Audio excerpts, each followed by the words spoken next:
आज जिला मधेपुरा अतिथि गृह में प्रेस वार्ता करके एनडीए सरकार की ऐतिहासिक बजट 2025-26 के बारे में प्रेस वार्ता करके जानकारी दी। ग्रामीण विकास मंत्री श्रवण कुमार ने क्या कुछ कहा, आइए सुनते हैं।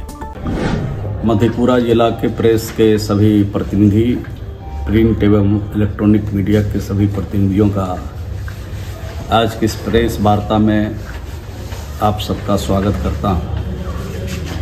प्रभारी मंत्री होने के नाते मैं पहली बार प्रेस वार्ता आप सबके बीच में कर रहा हूं।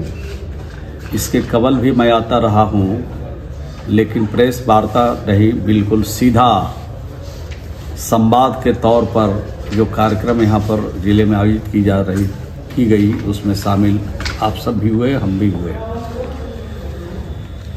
अभी हमारे सभी अध्यक्ष जिसका परिचय भारतीय जनता पार्टी के अध्यक्ष श्री दीपक कुमार जी ने सबका कराया। आज एनडीए की जो सरकार है दिल्ली में, नरेंद्र भाई मोदी के नेतृत्व वाली जो सरकार है, 2025-26 के लिए जो बजट पेश किया है वो ऐतिहासिक बजट है और ख़ास करके गांव के गरीबों, गांव के किसानों के लिए बहुत बेहतर और बहुत अच्छा बजट पेश किया है। इससे बड़े पैमाने पर बिहार का विकास होगा, देश का विकास तो हो ही रहा है। बिहार में जो काम रुके हुए थे वो सारा काम भी होगा। आपको प्रेस रिलीज भी मैं दे रहा हूं, लेकिन कुछ जो मुख्य बिंदु है उसके बारे में आपसे स्पष्ट करना चाहता हूं। आज 2025-26 में ये जो हमारे उद्यमी महिला हैं उनको 2 लाख करोड़ तक का ऋण उपलब्ध कराई गई है। वह महिलाएं के विकास के अग्रसर करेगी। सूक्ष्म एवं लघु उद्योग महिला लाभार्थी ऋण सीमा 5 करोड़ से बढ़ाकर 10 करोड़, गारंटी शुल्क की दर 1% घटाने का प्रावधान लगाकर युवा उद्यमियों के बीच नई ऊर्जा और उत्साह संचार किया जा रहा है। महिला उद्यमियों के लिए बजट में लगभग 4 लाख करोड़ का प्रावधान किया गया है। ये बजट में पहली बार जो आधी आबादी है उनको सशक्त बनाने के लिए प्रधानमंत्री जी ने एक कदम उठाया है और जब आधी आबादी सशक्त होगी तो समाज और तेजी से आगे बढ़ेगा, जहां नारियों का सम्मान भी होगा और नारी सम्मान के साथ साथ विकास और तरक्की भी नारी का होगा। दूसरा जो किसानों के लिए काम किया है बजट में, किसानों के लिए धना कृषि योजना के अंतर्गत 100 जिले को कवर करते हुए 1 करोड़ 7 लाख किसानों को इसका लाभ पहुंचाया जा रहा है। 100 कम उत्पादकता वाले जिले में सिंचाई, उपज, भंडारण ऋण को बढ़ावा दिया जाएगा। यह बीज की अच्छी किस्मों के उत्पादन के लिए रामबाण साबित होगा, यानी बीज के उत्पादन के लिए, भंडारण के लिए भी और उसके साथ नए नए प्रयोग के लिए भी भारत सरकार ने किसानों के हित के लिए काम किया है और 100 जिले इससे कवर होंगे देश भर में। इसका लाभ बिहार को भी मिलेगा। आपने देखा कि जो मखाना अब उद्योग के रूप में शक्ल लेता जा रहा है। मखाना किसानों के लिए प्रसंस्करण और मूल्य संवर्धन को बढ़ावा दिया जा रहा है।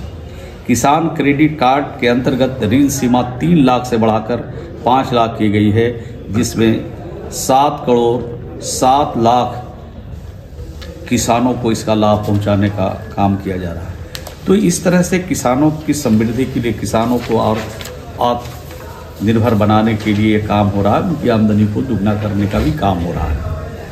इसी प्रकार से बजट के माध्यम से मध्य वर्ग के सभी को नई ऊंचाई देना एनडीए की सरकार चाहती है। मध्य वर्ग के योगदान को खुले तौर पर स्वीकार करते हुए नई व्यवस्था राहत देने हेतु 12 लाख तक के आय पर कोई कर नहीं लगेगा, यानी 12 लाख की जिनकी आमदनी है उनको कर से मुक्त किया जा रहा है। और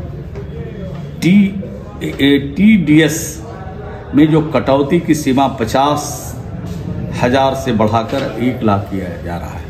तो इस प्रकार से किसानों को भी और किसान के साथ साथ बुजुर्गों को भी और जिनकी वार्षिक सीमा 2 लाख से बढ़ाकर 4 लाख तक करने का सरकार ने निर्णय लिया है। तो इससे बड़ी राहत मिलेगी लोगों को, खास करके बुजुर्गों को भी इससे राहत मिलेगी और जो करदाता है उनको भी बड़े पैमाने पर देश भर में इसका लाभ मिलेगा। दलित समुदाय के लिए जो हम लोगों ने काम किया है, भारत के प्रधानमंत्री जी ने जो योजना बनाई है, बजट में जो प्रावधान किया है कि पहली बार एसी महिला को 5 लाख प्रथम बार इन लोग जिसमें 5 लाख में से 2 बार राशि दी जाएगी। दलित बच्चे जो पढ़ाई कर रहे हैं उनके लिए स्कॉलरशिप प्रोग्राम है। इस स्कीम के तहत 2024 में लगभग 4.50 लाख एसी छात्रों को 5 करोड़ की राशि वितरित की गई है।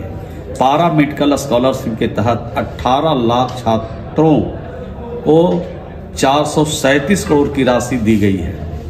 देश में मेडिकल सुविधा को सुदृढ़ करने के लिए मेडिकल सीट बढ़ाने की घोषणा की गई है। मेडिकल कॉलेज में यूजी की 10,000 सीट जोड़ी जाएगी एवं इंजीनियरिंग के क्षेत्र में ITI को 6500 सीट बढ़ाई जाएगी।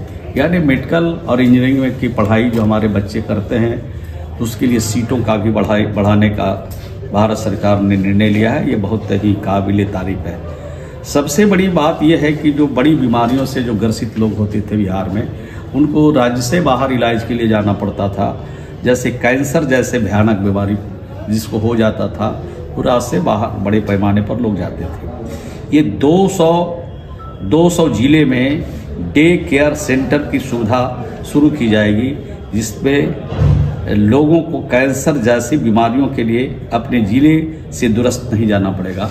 यानी स्थानीय स्तर पर ये बड़े पैमाने पर जो बीमारियां हैं उसके उपचार के लिए भारत सरकार ने निर्णय लिया है। ये बेहतर, अच्छा और बेहतर काम है। तो भारत सरकार के प्रधानमंत्री जी को और बिहार के लोकप्रिय मुख्यमंत्री जी को इन तरह के बजट लाने के लिए, इस तरह के काम करने के लिए और ख़ास करके विशेष तौर पर गांव और गांव के गरीबों पर विशेष तौर पर ध्यान रखने के लिए उनको बधाई देता हूं। और आज के प्रेस वार्ता के माध्यम से संदेश देना चाहता हूं कि गांव और गांव के गरीब अब और तेज़ी के साथ आगे बढ़ेंगे और उनकी उन्नति होगी और भी विकास होगा और हर प्रकार की सहायता देने का संकल्प जो बिहार की भारत सरकार की है, उस संकल्प के साथ हम लोग आगे बढ़ेंगे। बहुत बहुत धन्यवाद। ग्रामीण मंत्री जी आए हुए हैं सर्किट हाउस में, ऐसे मौके पर क्या कहना चाहिए? निश्चित रूप से हमारे प्रभारी मंत्री हैं और वो लगातार इस जिला में आते भी हैं और चीज़ों को जो योजना है, जो सरकारी योजना है या दल के हिसाब से भी जो समस्या है उसका निदान करते हैं। जैसा कि आप जानते हैं, आज सुबह भी वो यहाँ के अस्पताल गए और उनका औचक निरीक्षण किया उन्होंने मेडिकल कॉलेज का, और वहाँ जाकर के जो भी व्यवस्था में उन्हें कुछ कमियां दिखी उसके लिए भी वहाँ के जो कंसर्न व्यक्ति थे उनसे मिल करके दिशा निर्देश दिया और